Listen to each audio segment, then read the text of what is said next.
Bismillahirrahmanirrahim. Assalamu alaikum, dear listeners. Today is day 23 of Ramadan. I am going to continue with the theme of getting to know Allah, Marifat Allah, through the Quran. This episode will be a bit longer due to the complexity of the topic.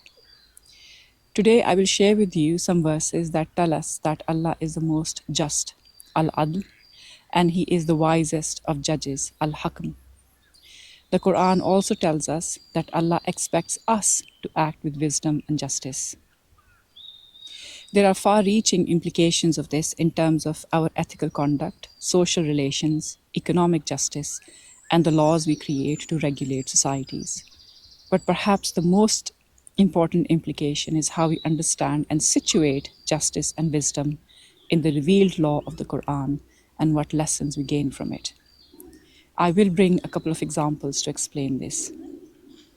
But let's make a start and look through the verses.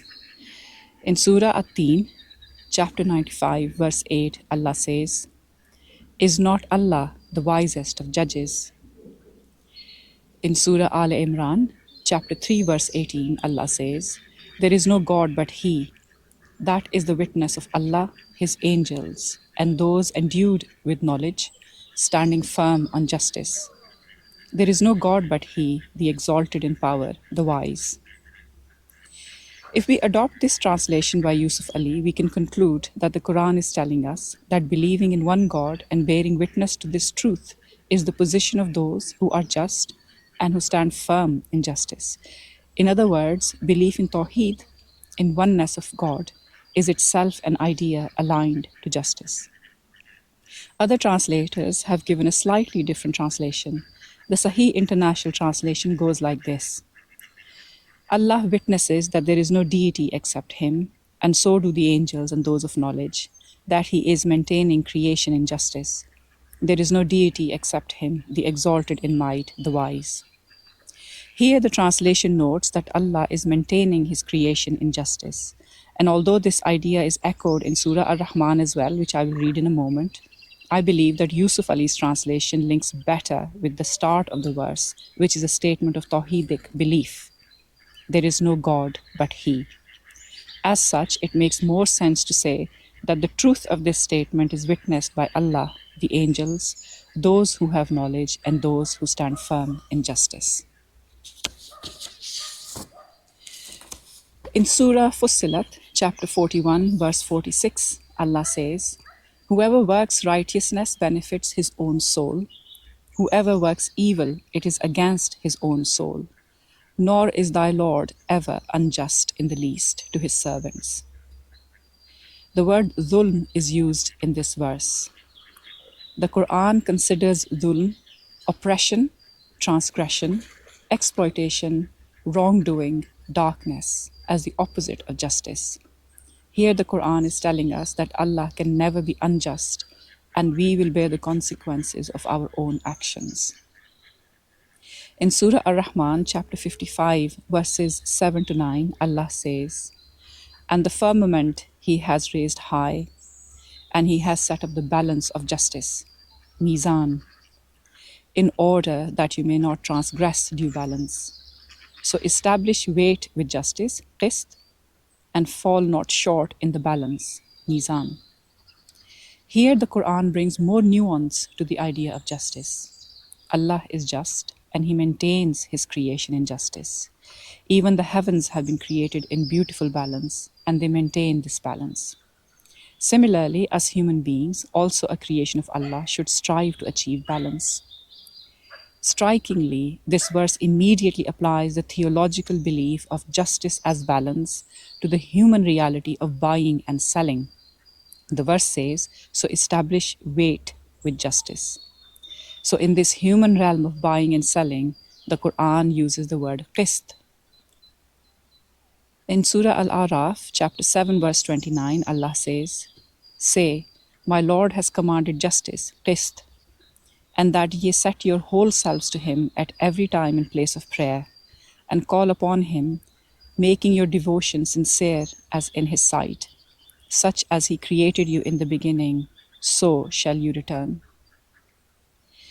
You will note that here again the idea of creation is invoked, but this time the idea of justice, for which the word qist is used again, is linked to the sincerity of devotion to Allah. So when the Quran asks Muslims to stand firm in justice, for example in Surah An-Nisa verse 135, it means justice in both our devotion to Allah but also in our dealings with people. Let me read verse 135 from Surah An-Nisa, which I have shared with you before in a previous episode, but it behoves repeating. O ye who believe, stand out firmly for justice. Ya ayyuhalladhina amanu kunu qawwamina bil qist, as witnesses to Allah, even as against yourselves, or your parents, or your kin, and whether it be against rich or poor, for Allah can best protect both. Follow not the lusts of your hearts, lest ye swerve, and if you distort justice or decline to do justice, verily Allah is well acquainted with all that you do. In the latter half of this verse, the term adl is used. This literally means to set up equals, to be just, to balance, and to provide compensation. The section of the verse says that if you distort justice or deviate from justice, you are in fact following the lusts of your heart. So turning away from justice is an inner deviation. It is a swerving away from balance and equality. Raymond Harvey, in his book, The Quran and the Just Society, astutely notes, and I'm reading from pages 19 and 22, he notes that adl or fairness is a human quality, whereas qist refers to acting justly within social and economic dealings with other human beings. Let us now link the ideas of justice, qist, and adl to wisdom. Wisdom is the quality of far-sightedness and the ability to work out the implications of actions and decisions. In the verse from Surah At-Teen that I read at the start, Allah calls himself the wisest of judges. Further, in Surah Al-Baqarah, chapter 2, verse 209, Allah says, if you backslide after the clear signs have come to you, then know that Allah is exalted in power, wise. Anna Allaha Azizun Hakim. Building on the theme of wisdom, Allah notes this as a great quality that He bestows on some people. In Surah Al-Baqarah, verse 269, Allah says, He grants wisdom to whom He pleases, and he to whom wisdom is granted receives indeed a benefit overflowing. But none will grasp the message but men of understanding. You will recall that I recently discussed the purpose of the Sharia and noted that the law, Al-Kitab, is aligned with Al-Hikmah, or the wisdom of the law. Let me reread Surah Jummah, chapter 62, verse 2, to highlight this. It is He who has sent amongst the unlettered a messenger from among themselves to rehearse to them His signs, ayatihi, to sanctify them, wa yuzakkihim, and to instruct them in scripture, al-kitab, and wisdom, al-hikmah, although they had been before in manifest error. Dear listeners, I'm going to pull all of this together and conclude by setting out two key points. The first one is about how Allah gives us a just and wise law. And the second one around how we are expected to act justly and wisely and develop the inner quality of adl. First point of reflection then, and this is something I'm working on as a research paper as well at the moment.